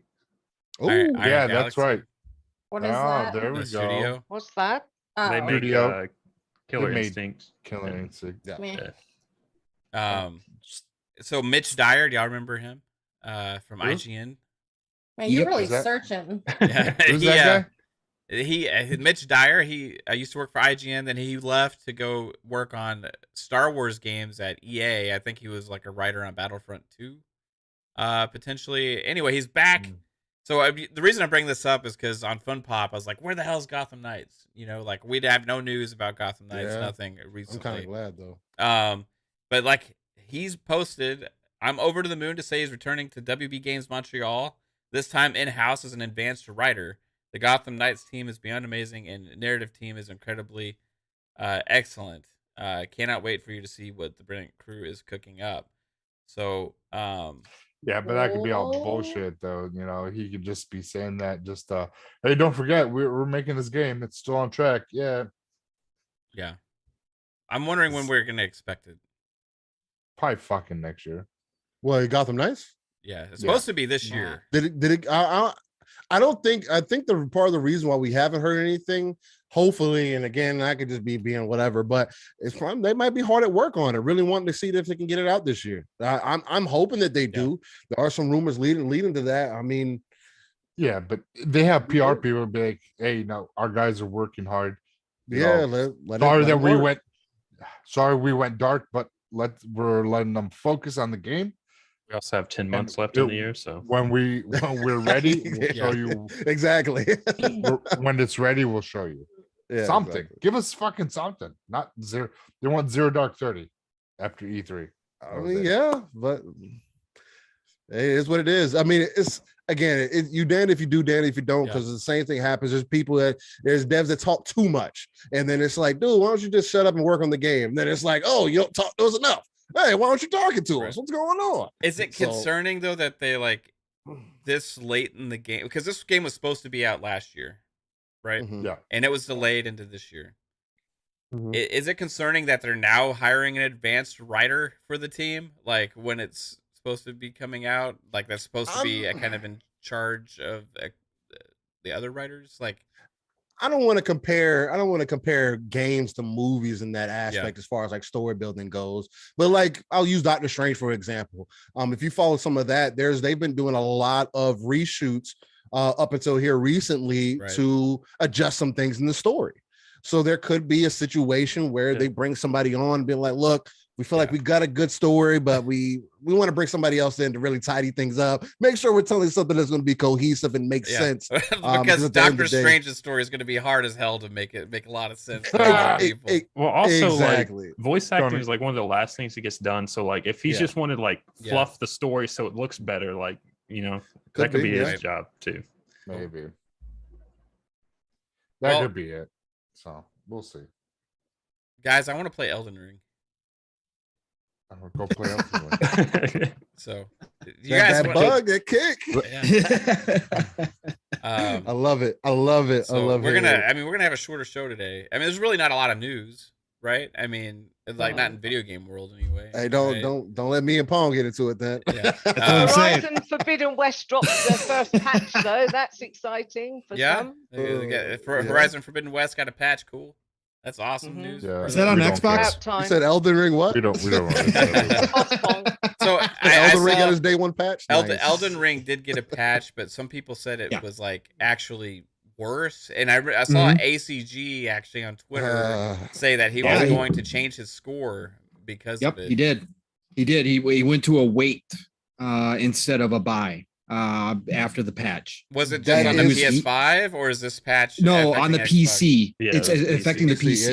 PC. It's a lot worse. I don't know if you guys have noticed, but the stuttering is there's definitely moments on this, especially on Series X, where the game just isn't optimized, man. Like it needs more work. And unfortunately, this is something that from software just that happens. It's one of the Souls things that happens earlier on. I don't ever recall it being this noticeable in the beginning. Or also, I think this is going to be the first Souls game that we're getting 60 FPS off rip. The other ones were at 30. So, I mean, I don't know if that could have an effect on it. But honestly, it just, to me, playing it comes across more of an optimization issue. There's something happening. Yeah, they said their engine was bad. Like it's not designed for optimizing. It's just designed for making that world like look beautiful and stuff. Like we didn't design this to be optimized on platforms. We designed this for us. Yeah. What is this? The Frostbite Part 2? What is going on here? It works, but it's gonna be another one of those, unfortunately, and it's working for them, but it's gonna take a couple updates for it to get ironed out. Like I said, I'm not noticing anything, but again, I got VRR, which supposedly takes care of most of the issues. So again, but the PC stuff, like the stuttering, the stutter, it's awful. Like it's bad. This Horizon Forbidden West patch, did it fix the stuttering on the PS5 for Aloy when she's looking like she's running at like 2 frames per second? I don't know. I don't know what that patch that's a rare occasion, I think, anyway. Oh, okay, yeah. I was gonna say I thought that was more so to people because people were changing. This is something that happens on PC too. But when you change from like one resolution to a different resolution and you don't restart your game, which is why a lot of games now, especially on PC, force you to restart the game. Before you try to play. I think a lot of people are running into that where it was just like when you change between performance and quality modes where it was causing an issue or whatever kind of bug. And I think that most recent patch has supposedly fixed that and some of the other issues like the shimmering and whatever else the case. Yeah. By the time I play it, it'll be perfect. So Lord Ruffness getting messy. Lord Ruffness with a $2 super chat. Thank you so much. Says, guys, gals, did Horizon Forbidden West come out? You said Elden Forbidden West? Oh, my fault. Elden Ring? What is it? No. Elden West? Elden West. Kanye's next kid. Elden West. Oh, wait, they're not together anymore. Forbidden Ring? Is that what it is? Forbidden Ring? Horizon Forbidden Rings? Yeah. What? Did you see the Ed Boon cryptic tweet, or not tweet, but cryptic hint at the new game that he's working on? No, I did not. I saw something on Twitter or somebody shared something, but I didn't click on it. What is that? Yeah, so pretty much like Elden Ring came. Oh my God, Elden Ring is on everyone's mind. See, there you go. NetherRealm Studios, the head director, Ed Boon, he came out and says, pretty much because they've worked on Mortal Kombat and Injustice. Yeah. And he came out and says that we have broken this pattern. There are a lot of speculations on what we could be doing next, Ed Boon. I can tell you, there is a reason for it, and when we announce our next game, it will make a lot more sense. At this point, I will get in a lot of trouble if I say anything more. And that's the tweet, pretty much the. If they slap down the money for Killer Instinct, yeah, something is coming. Something that would be ridiculous. And there was Ed Boon has tweeted Killer Instinct posts in the past. Yeah. Oh yeah. You know, he flat out said that he would stop doing Mortal Kombat to do a Killer Instinct. Yeah. And now they're breaking the pattern, and it will make sense when he's able to say, I'm thinking that deal's E3, E3 we'll see. Yeah. Hold on. Let me think about this for a second. Like, Killer Instinct 2, man. I know that people are saying Street Fighter 6 is not going to be exclusive now because of some like leaked code or something like that. I don't know, but there's also just equal chance to me that Street Fighter 6 is going to be exclusive. Yeah, right. It is. So imagine this world where Street Fighter 6 is exclusive on PlayStation, and then NetherRealm Studios fighting game is exclusive on Xbox. Dude, that's gonna be insane. That's like Street Fighter, like, you know, NetherRealm. That's like the two like king fighting game studios, you know, on the platforms, man. Street Fighter NetherRealm's better, but it's Street Fighter's held up this last generation. I mean, Capcom, NetherRealm has held up over the course of the last generation. Street Fighter didn't really do that hot last generation. Yeah, they had to buy an $80 logo, so yeah. That's so funny. Yo, the similar.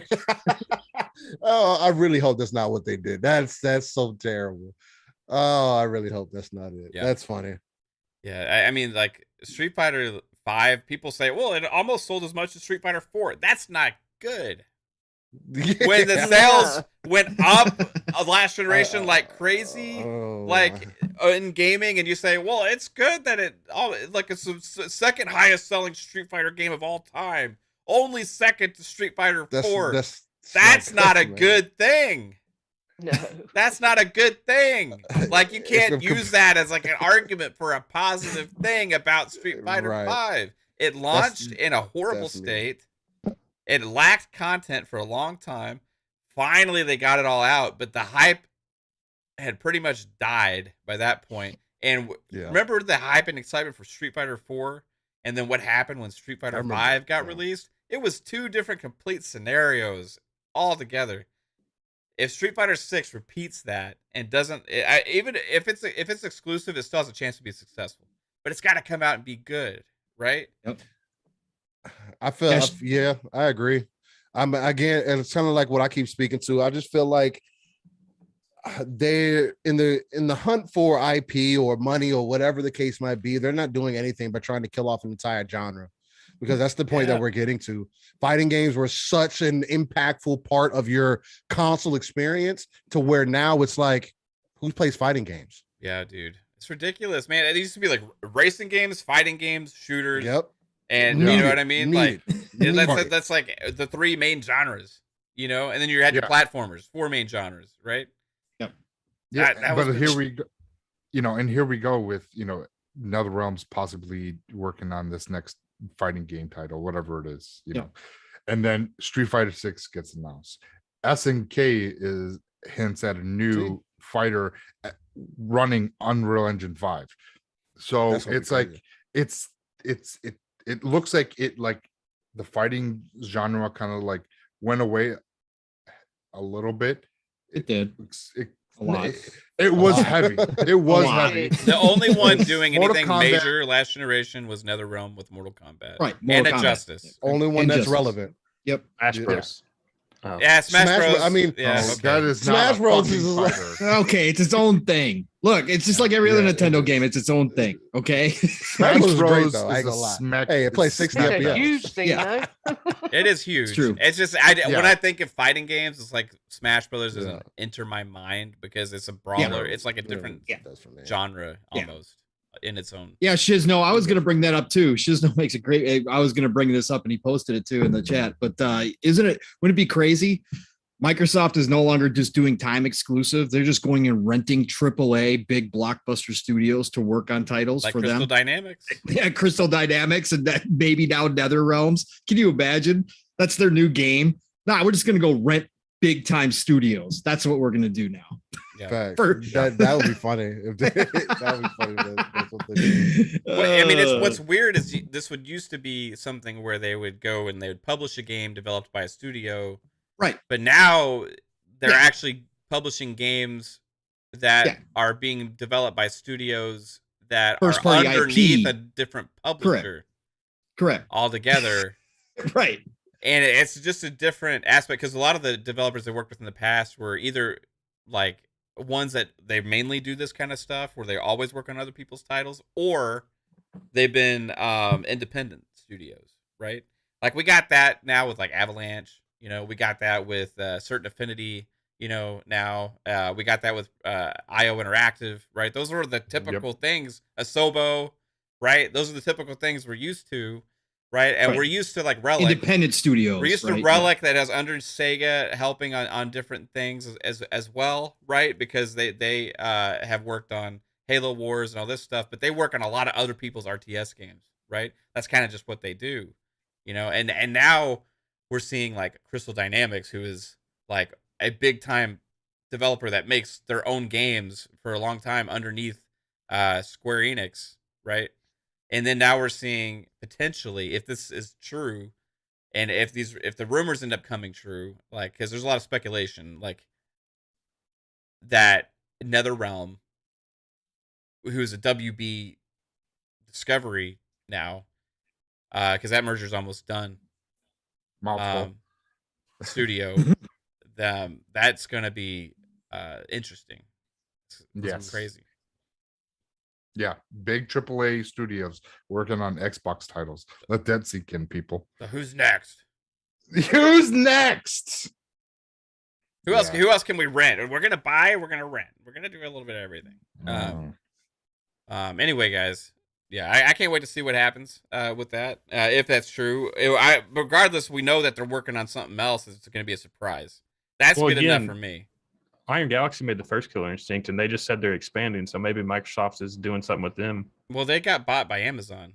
Oh, did they? Yeah. Yeah. Oh. Yeah. That's why we didn't get, because they made Iron Galaxy, made Killer Instinct, and then I forget who came in after for the DLC. I forget who it was. Pong probably knows what the studio who it was, but yeah, they came in. Who came in after Iron Galaxy worked on Killer Instinct to do the DLC? Double Helix. I forget their name. Double Helix. Thank you. Helix. And then they got bought by somebody. So it's like, or was it Double Helix that got bought by Amazon? I don't remember. Yes, okay. Double Helix is the one that got bought by Amazon, and then Iron Galaxy took over. But Iron Galaxy just announced another game that they were working on recently, and it was a big thing, and it could have even been. Okay, well, I got to look this up because I don't remember. Gotta remember. I just knew one. It was. Oh yeah, it was that Rumbleverse game at the It was at the PlayStation event, or somebody's event. It's called Rumbleverse. It's like a with the BR. Yeah, it's like a BR battle royale type melee thing. You know, Rumbleverse. The Iron Galaxy is making that. And I don't know if it's multiplat or what. I forget. It was announced at the Game Awards. I think it's released on everything. Yeah. Grub just posted his Steam Deck with a picture. He fired up Virtual Boy Wario World on it. Oh my god. Oh my god. That man is crazy. Wario Land, excuse me. Yeah, freaking Virtual Boy title. Nintendo. Oh my god. Oh, it's just insane. Man, that thing is that thing is a beast. It's gonna carry some. Did you see, because it's Linux and it's got all the Linux stuff in there. So like, there's a whole section with emulators already pre-existing emulators. Wow, like, damn, really? Yeah, there's a whole list of emulators you can get out of there. Yeah. I didn't pay attention to that. Yep, Dolphin, all of those are on there. I thought we'd have to. Nope. There's a whole. That's I mean, there's crazy. not all of them, but there's a lot of them on there. Yeah, it is crazy. Dolphin is one for Nintendo, right? For Nintendo, correct. Yep. Can you do Freaking Switch insane. games on that? Not on Dolphin. Not on Dolphin. Not on They Dolphin. are making emulators for Switch games, though, right? Still? No, there is an emulator for Switch games. Yeah, that's what I thought. Interesting. Yes. All right. Well, we'll get everybody out of here. Steel Rain, Noof Nukem. Yes. Says he was surprised. Is his eyes fucked up? No, that's Steel Rain. That's Steel Rain. The one and only. Thanks for joining us today, bro. Yeah, happy man. you're able to make it here. And tell everybody where they can find you, especially on Saturdays. Ooh. Yeah, man. Short Look, it 12 was, hours away. Yeah, there you go. Look, man, it was amazing for you to invite me on, man.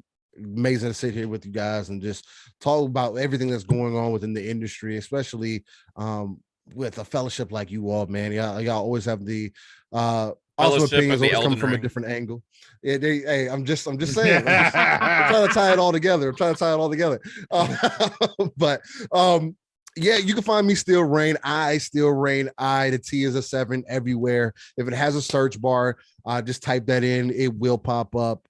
Other than that, you can definitely find me every Saturday morning with Living Split Screen, a non-console eccentric platform.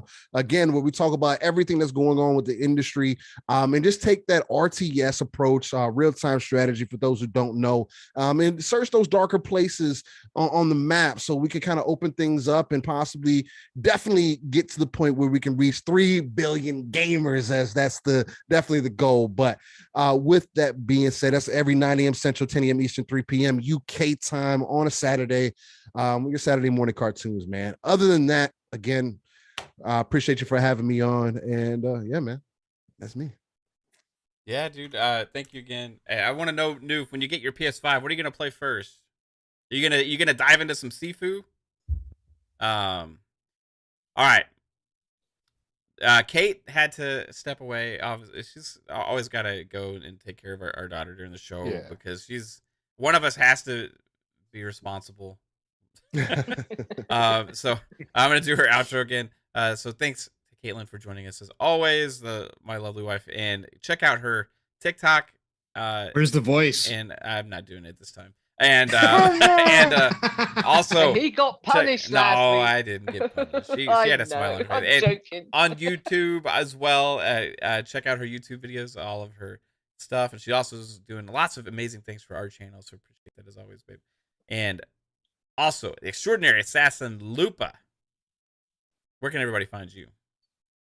You can find me here on Friday nights at 9 p.m. Eastern, 2 a.m. UK time, having a great fun with my fam on Xbox Ultimate. Thank you, chat. You've been awesome. It's been great listening and watching what you have to say. And you can find me at AssassinLupa on Twitter and Xbox Live. So I'll catch you all gaming, guys. Heck yeah. And the mellow fellow from what's the place in Elden Ring called? Florida? Oh. I don't remember. The mellow fellow from Florida. Where can everybody find you, sir? Yeah, first I just want to say thanks, chat. You guys were awesome tonight. Steel, it was awesome to have you on, brother. And you know, of course, the family here. It's always a great time to be and doing the show with you guys. Love it. You guys can find me everywhere on social media under Psychonauts8. You can find me Wednesdays on Fun Pop at 7 p.m. and here, of course, on Xbox Ultimate at 9 o'clock with the Grade 8, talking some shit and seeing what the fuck's going on in the gaming news. Thank you, guys. Right on, man. Yeah. Some Elden Ring. Jasper the realist, the Debbie Downer, the Souls fan. Where can everybody find you, sir? It's Lore Master, by the way. Yeah, lore. I forgot about that one. You got to explain some of this Elden Ring lore to me because it's fucking confusing. Well, I don't know much about that, but Jasper_Gaming_ on Twitter, Jasper Gaming on YouTube. The link to all the panel members should be in the description below, so just check them out. Wednesday on Fun Pop, talk about Marvel comics, all that fun stuff, and then Friday for Xbox Ultimate. Absolutely, bro. Thank you, sir. Before we get to the long outro here, I want to say thank you to Lord Ruffness with a $2 super chat. Appreciate you. He says, speedy outros, people. Valuable Elden Ring time. Absolutely. Vic the Click with the $5 super chat. Appreciate you as well, dude. He says, amazing episode, guys, ladies. Now let me see. Watch Tom Cruise die over and over again in Edge of Tomorrow, or watch Mav do it. LOL. Well, I will be streaming more Elden Ring tonight. We had a fun stream yesterday with my character Mav the Dumas. And we're going to be having some fun. I'm going to try and figure out if I can take out that giant. I don't know. I'm going to get past. That's goal number 1, take out a giant. Once I can easily get those fuckers dead, then I'm going to go for the boss. 1,000 souls per giant. So is it really? Oh, man. Yeah. Dude, can you parry a giant? You can dodge them. You used to be able to parry some bosses. I don't know if it's gonna. I haven't tried it in this one. I watched videos of people fighting that giant. You can't parry him. Okay, so you just gotta. That club is crushing you. Oh, the giant. Okay, yeah, gotcha. Yeah. The big giant with the club. Yeah, no. Hulk smash. See, I gotta get. My problem is I gotta get close to the fucker, and you gotta get underneath his legs. Get under his feet. But he stops me when I get under his feet. But then you dodge out and then you come back in. That's what you got to do. Okay, dodge out. You got a second. Because you got a fraction of a second of immunity when you roll, right? So that's part of the Souls games. Right. You can also use your horse to fight in the open world and run around him. Yeah. Has anybody here been able to take out that stupid golden knight at the beginning that's on that golden horse? The tree sentinel. I came across a nightmare, this knight all in black guarding one of the bridges. Bro, like 2 swings. Really? It was over with. I was on my horse too, and he caught up to me, and he's got a long pole axe. Oh yeah, and he took me out. Yeah. Oh man, they on your ass. They're not playing. Did you know you can like dash fast with the horse by hitting B? Yeah. Mm-hmm. You also sprint with him. Right on. Yeah, trust me, it wasn't working. No.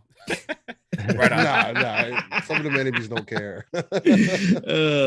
Well, Encyclopedia of Gaming, dating back to the very first game ever created, Pong Soul. Yeah. Where can everybody find you, sir? Hey, first of all, Mav, you're always looking for guests to have on here. Yeah. When can we get that 3-bit guy back on here again? I kind of liked him. I think you should invite him again. Okay. Yeah, I'll try. I'd like to see 3-bit back. He's really hard to get on the show because he's like so famous. I think he's doing some kind of a shoot in Tennessee right now. Yeah, he took a private jet to Tennessee tonight or something. Of course, yeah. Yeah, he's just like, hey, later today I'm gonna be in this state. What? Who says that? Like it's just, hey, by the way, I'm gonna be in this different state today. Randomly, like that's 3-bit. 3-bit does. Yeah. Yep, 3-bit does. He's never gonna remember us when he makes it big. I'm telling you. Yeah. So, but anyway, Steel, awesome to have you on here, brother. Thanks for being here. Can't wait to see you tomorrow morning. I'm sure we'll probably talk tonight, maybe if you're on Elden Ring. So play for a little bit before. For a little bit. Here. Yeah. But otherwise, it was a great show. Glad to see the family here. Lady, missing you as well, of course. So I can't wait till you can join us back here again too. We miss you. It was great to have you on chat last night. So otherwise, Pong Soul, Xbox, Twitter, you know the drill. Chat, go follow me back tomorrow morning. Get those alarms ready. Living split screen is coming, like my brother said. Got to be up. Again, you don't have to stay awake. You just got to have us on in the background, right? Invite a friend. Tell them to come on by. We're on mission 1K, 10 a.m. Eastern, 9 o'clock Central Time. Be there for Living Split Screen, 3+ hours. It just happens, right? Even on a slow news week, that's me and Steel. So we got a lot to talk about tomorrow. The Shop Podcast tomorrow night, PTK Blam's channel. Be there for myself, Fuzzy, and of course, PTK. I don't know if we're having a guest this week or not, but be there 8 p.m. Eastern, 7 o'clock Central Time. Tuesdays, Xbox Factor podcast, 12 p.m. Eastern, 11 o'clock Central Time. Double Barrel Gaming, Mr. Boomstick. I may not be there this week. I'm still trying to confirm that. Mav will be there if he can be. Otherwise, it's Archimedes. Mr. Joanna Dark is now on there as well. So please drop on in there. Oh, and VJ. I can't forget the man. VJ is now a permanent panel member on there as well. So 12 p.m. Eastern, 11 o'clock Central Time, Tuesdays. Thursdays, PM in the PM, Pong and Mav in the PM. Go watch last night's episode. We had a great time on Elden Ring Eve. And then we got out of there real quick, too, to go moved to New Zealand. So, but a great time over there. Of course, it's here on Fun Speculations channel, 7 p.m. Eastern, 6 o'clock Central Time, p.m. in the p.m. Otherwise, this is the golden age of gaming, people. Don't let anybody ever take away your excitement and hype. Get out there, play what you love what you play. And I'm going to talk to you real soon. In fact, less than 12 hours, just about 11 hours from now, I'll be talking to you again. So drop on in. Love you all. Bye. And Mav, where can everybody find you, kind sir? Oh, you're the best, Lupa. Hey, the best way to find me is hit that notification bell here on YouTube. Hit the like button.